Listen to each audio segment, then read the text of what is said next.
Look at your hands. Notice the tension in your shoulders, the exhaustion behind your eyes. You worked 60 hours this week. You sacrificed the weekend. You said yes when everyone else said no. And you're broke. Not just financially. Broke in spirit, broke in options, broke in power.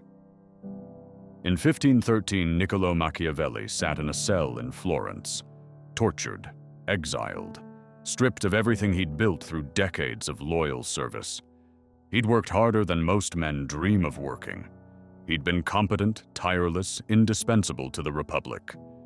And in one political shift, it meant nothing. That's when he understood the most dangerous truth about power. Hard work is not the path to it.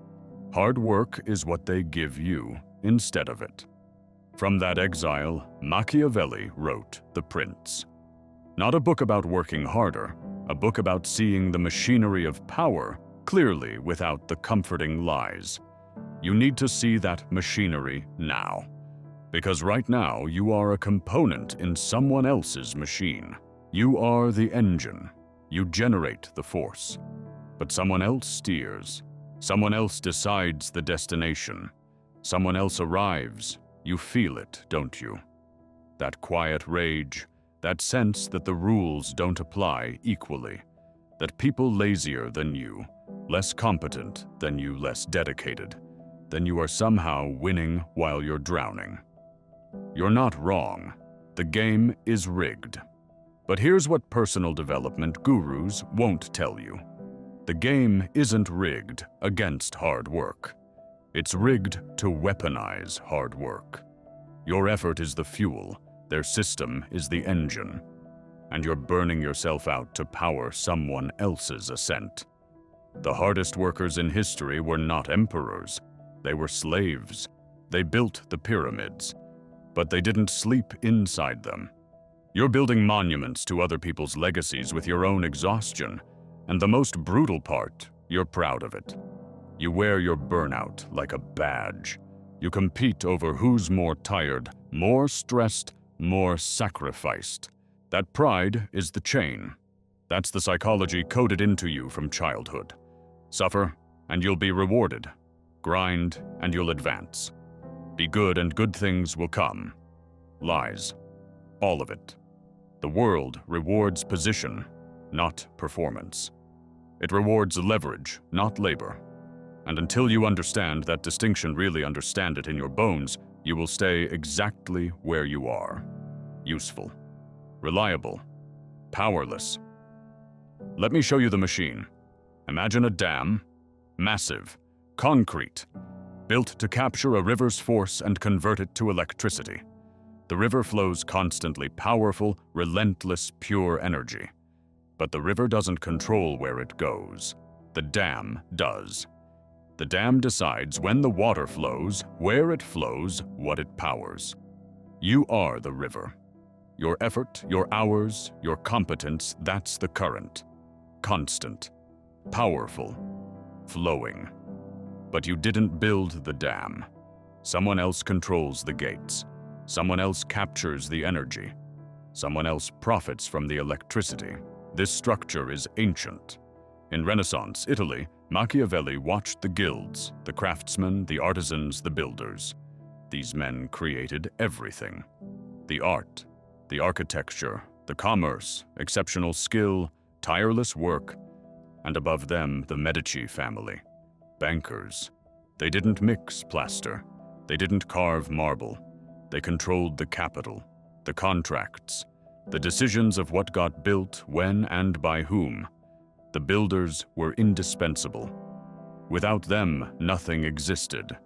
But they were powerless, because they controlled execution, not direction. They controlled the quality of the work, not the blueprint of what work mattered. That structure runs everything today. Let me break it down. Every system has 4 tiers. Tier 1, the executor. That's you. You're highly skilled, but you have 0 autonomy. You're rewarded for reliability, punished for absence. Your performance is measured by how well you follow the plan someone else created. You don't question the plan. You execute it. And when you execute it well, they give you more to execute. You think you're climbing. You're not. You're just running faster on the same treadmill. Tier 2, the coordinator. You manage other people's work. You have some control over timelines, some influence over process. But you're still not choosing what gets built. You're optimizing someone else's vision. You're the middle manager who translates strategy into tasks. But you didn't create the strategy. You're just the messenger. Tier 3, the decider. This is where power begins. You determine priorities. You allocate resources. You decide what matters, not how to do it, but what gets done at all. You're no longer executing the plan. You're creating the plan. This is the threshold most people never cross. Why? Because the jump from Tier 2 to Tier 3 isn't about performance. It's about position. And most career advice, all those LinkedIn posts about 10 habits of successful people, is designed to make you better at Tier 1 and 2. None of it teaches you how to reach Tier 3. Tier 4, the owner. You define the game itself. You create the roles. You extract value from every tier below. The executors generate output. The coordinators organize it. The deciders prioritize it. You capture it. Now here's what they'll never tell you in those corporate training programs. The system needs you at Tier 1. You're too valuable there to promote. Think about it. You're the best executor they have. You're fast, you're reliable, you don't complain. If they move you to Tier 2, they lose your output and gain a coordinator who's learning on the job. If they move you to Tier 3, they lose a proven producer and gain an inexperienced decision maker. The math doesn't work. Not for them. So they keep you there. They praise you. They call you indispensable. They give you Employee of the Month. They give you a plaque. They give you a pizza party. And you stay trapped. Here's the mechanism. You prove you can handle more, so they give you more. You exceed expectations, so expectations rise. Your maximum becomes your new minimum. You've trained them that miracles are your baseline. Anything less than a miracle is disappointing. This is dark psychology at the systemic level. The organization isn't evil. It doesn't hate you. It's just optimized for extraction, like oil from the ground, like minerals from a mine. It will extract your capacity until the well runs dry, and then it will cap the well and move to the next one. If you collapsed at your desk today, heart attack, stroke, burnout, your position would be posted on LinkedIn before your funeral. The machinery doesn't mourn components, it replaces them. So why are you dying for it? Let me tell you why. Because you've been sold a narrative. The narrative goes like this: work hard, be excellent, someone will notice, you'll get promoted, eventually you'll have power. That's the story. It's beautiful, it's comforting, it's a complete lie. The truth is this: your manager gets credit for your work. Their manager gets credit for the team. The executive gets credit for the division. The shareholders get the profit. You get a performance review that says meets expectations, and a 2.5% raise that doesn't keep pace with inflation. Everyone is eating except you. Machiavelli wrote in The Prince, "Men judge generally more by the eye than by the hand, for everyone can see but few can touch." Translation of visibility is not power. Everyone sees you working. Almost no one understands your position, and position is everything. Your boss sees you're valuable. That's exactly why you'll never be promoted. You're more useful as the engine than as the driver. Here's the principle that changes the game. Leverage separates labor from outcome. Machiavelli the Prince wasn't written for workers.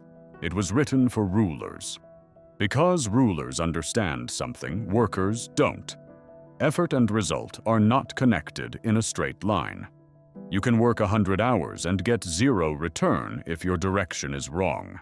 Or you can make one decision, a phone call, a signature, a strategic connection, and generate 1,000 times the value. That's leverage. The goal of every intelligent person should be to disconnect their income, their power, their options from their physical pain. As long as you're paid for your suffering, you're a prostitute to the system. Let me show you the difference between pieces and players. Pieces work inside the system. They believe the rules are fair. They think performance converts to promotion. They assume visibility equals advancement. They work hard and hope someone notices. They show up early. They volunteer for extra projects. They respond to emails at midnight. They pride themselves on never saying no. They think this is how you win. It's not. It's how you get used. Players work on the system. They know the rules are flexible. They understand position creates options. They build leverage in silence and deploy it strategically. They don't work harder. They work from a position where effort compounds, where decisions multiply, where one action creates 10 outcomes. Person A works 60-hour weeks for 5 years. Stellar performance reviews. Everyone calls them indispensable. End of 5 years, same role, 8% total raise. Person B works 40 hours visibly. Spends 10 hours weekly positioning networking outside the company, learning skills that transfer, cultivating relationships with decision makers in adjacent industries, building side projects that demonstrate capability beyond their current role. End of 5 years, new company, new role, 40% increase. What's the difference? Not competence, not dedication, not even intelligence. Position plus optionality. Person A has one option, stay or quit. Person B has 5 options. Stay, move internally, move externally. Start something, get acquired. Options are power. No options is slavery.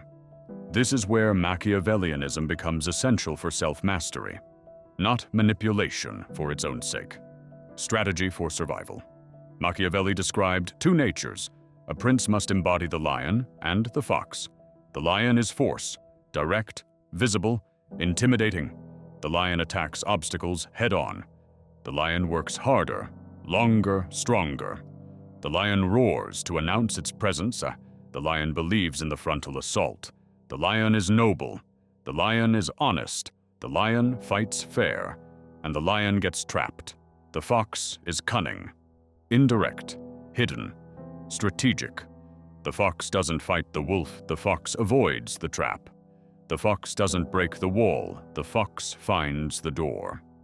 The fox doesn't announce its presence, the fox observes from the shadows. The fox is not weaker than the lion. The fox is smarter.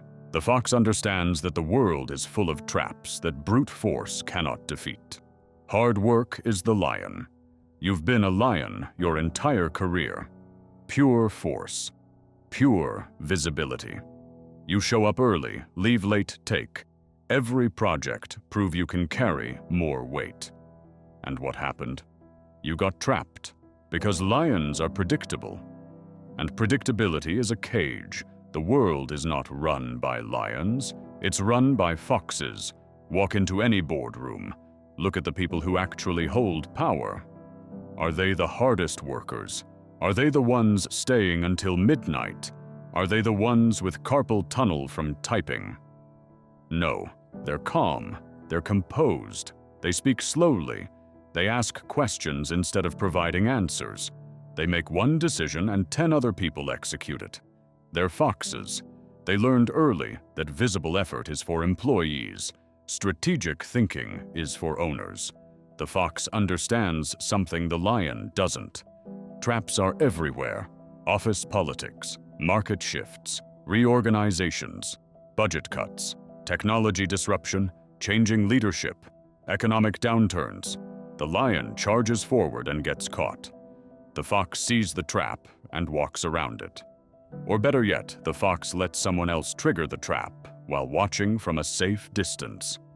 You need to become the fox, not lazy, strategic, not weak, selective, not dishonest, clear-eyed about how power actually works. The fox knows when to withhold effort, knows when to reveal capacity, knows that mystery is leverage and total visibility is suicide. This is not about working less. This is about working with intent. Work smart, not hard is a cliché, but most people miss what it actually means. It doesn't mean find shortcuts to avoid work. It means work on things that compound, not things that exhaust. The lion builds someone else's empire one brick at a time until his back breaks. The fox builds his own infrastructure in the shadows brick by brick until the day he doesn't need them anymore. And then he walks through a door they didn't know existed.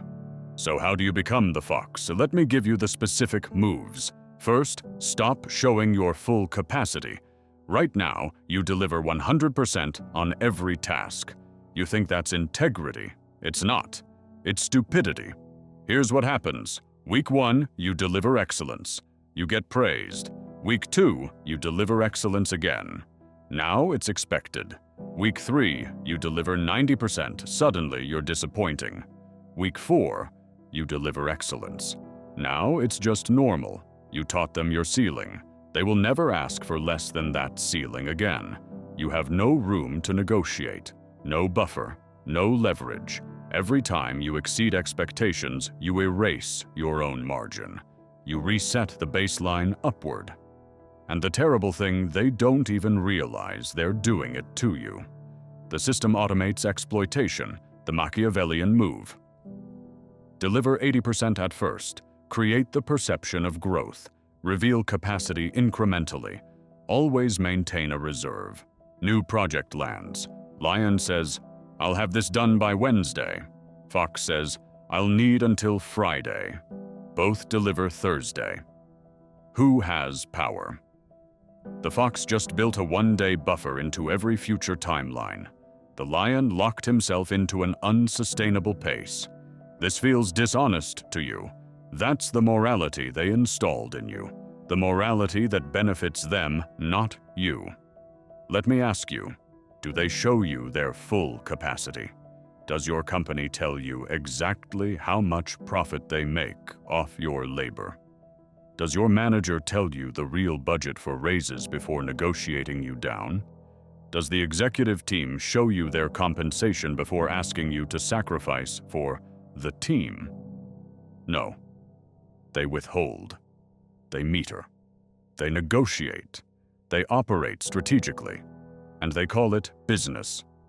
When you do it, they call it lack of commitment. Second, redirect your effort from performance to positioning. Right now, you spend 90% of your energy executing tasks assigned to you, 10% making sure people see the work, 0% building alternative options, shift to 60% execution to maintain competence, 20% external positioning, 20% internal positioning.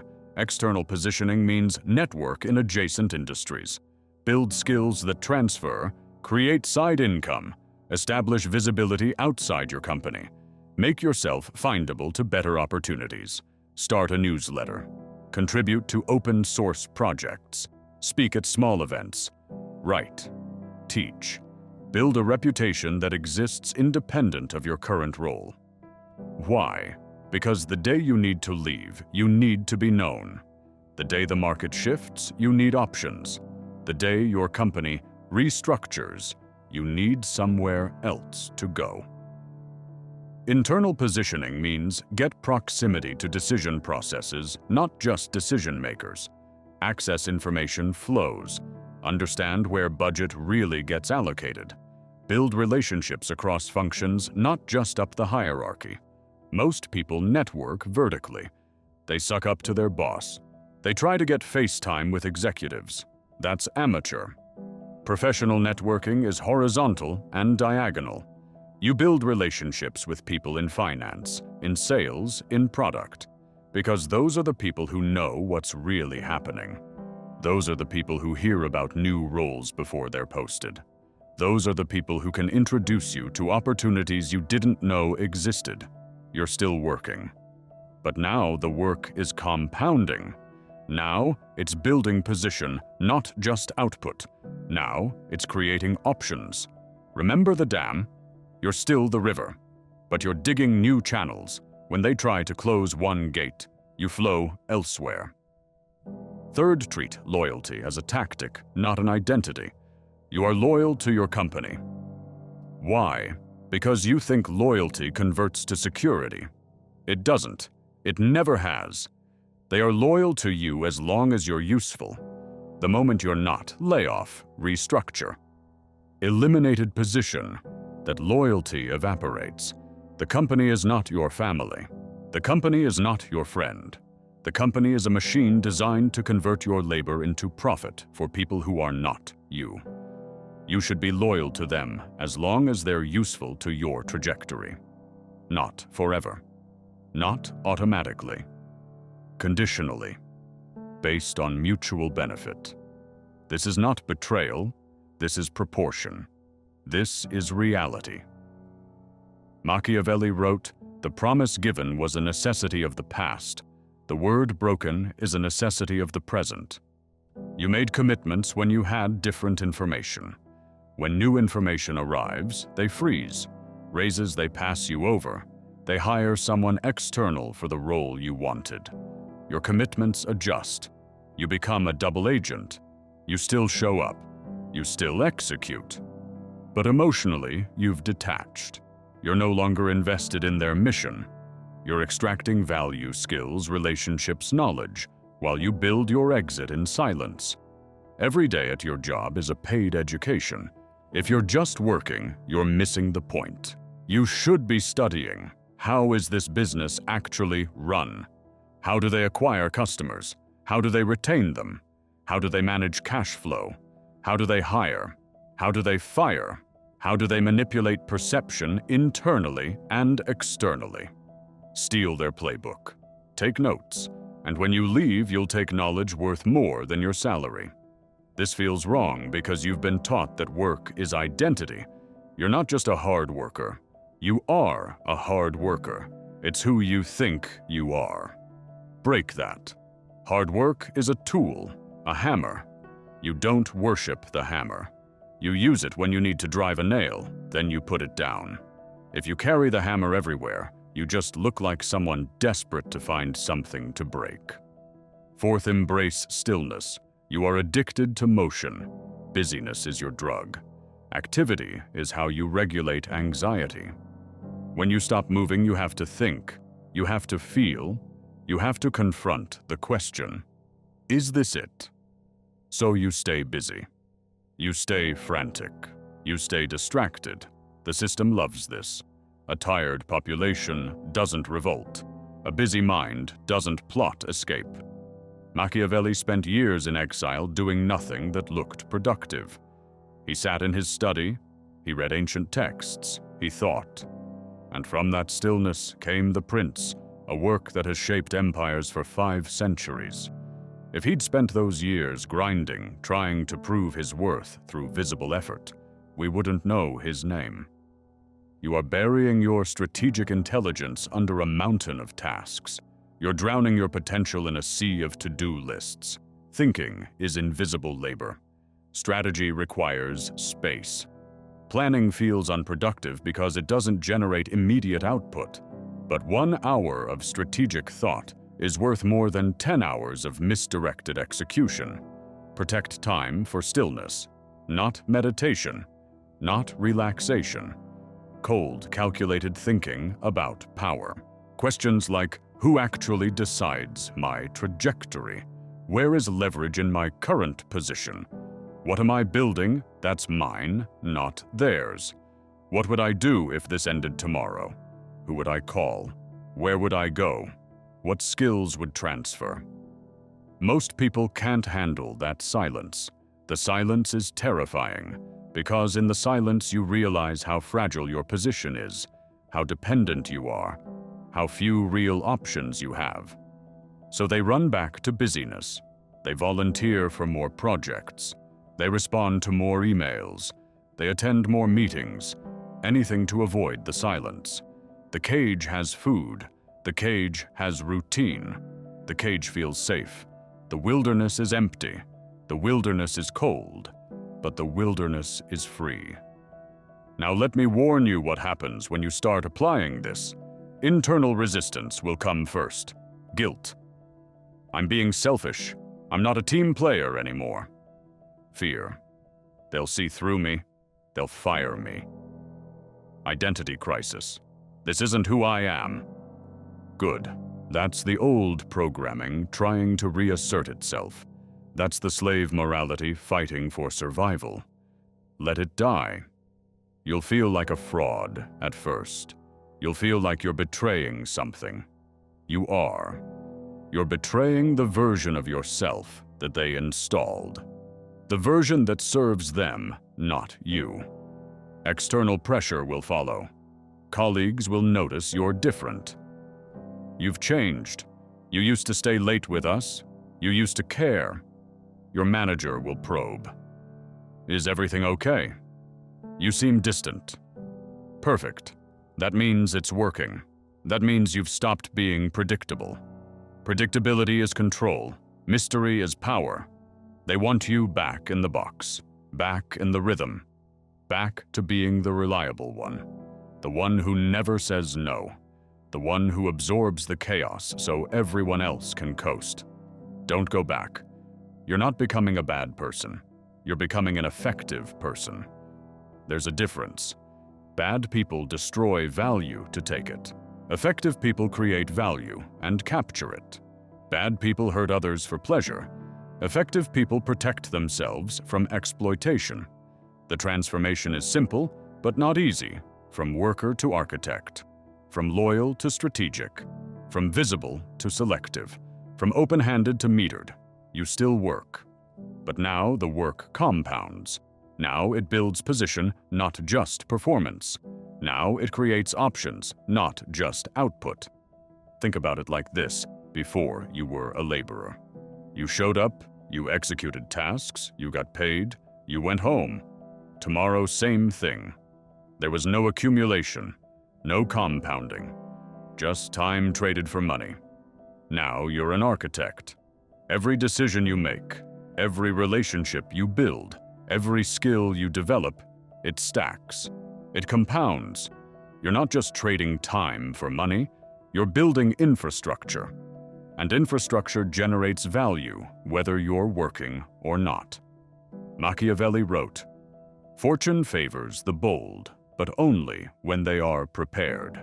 Opportunities will come, market shifts, offers, openings, but they only favor those who've been positioning, not just performing.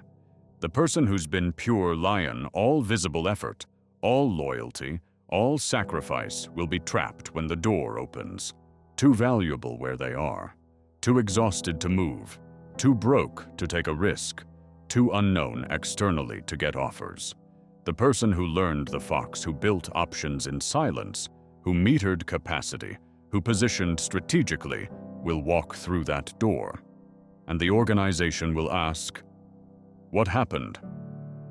What happened is simple. You stopped working hard without choices. You started working from power. Let me be clear about the cost. This path is cold. You will lose the warmth of belonging. You will lose the comfort of being part of the tribe. You will sit in meetings and see the machinery clearly, the performance, the politics, the extraction, and you won't be able to unsee it. You will watch your colleagues compete over who's more tired, who sacrificed more, who's more committed. And you'll feel nothing, because you understand now. They're competing for the best spot on the plantation. You're planning your escape. This knowledge isolates you. You can't share it. If you tell them the game is rigged, they'll defend the game, because the game is their identity. Taking away the game means taking away their sense of meaning. They need to believe hard work leads to success. They need to believe the system is fair. They need to believe their suffering has purpose. You can't save them. You can only save yourself. So you stay quiet, you nod, you play the role, and you build in the dark. This is what Machiavelli meant when he distinguished between how people live and how they should live. Most people live in delusion. They believe the stories they were told. They trust the system. They think fairness exists. You will live in reality. You will see the system for what it is. You will operate within it without believing in it. This is a lonely path, but it's the only path to freedom. One day might be a year, might be 5. You'll have enough leverage, enough options, enough position, and you'll make a move that looks effortless to everyone watching. They'll say you got lucky. They'll say you sold out. They'll say you changed. Let them. They're still in the cage. You're walking through the wilderness. Working hard does not make you poor. Working hard in the wrong position makes you poor. Working hard without choice makes you powerless. Power begins the moment effort is placed behind intention, not obligation. The question isn't, will you work hard? The question is, will you work from a position that rewards it? The traps are everywhere. The lions are exhausted, wondering why effort doesn't convert to outcome. The foxes are positioned building empires in silence. Which will you be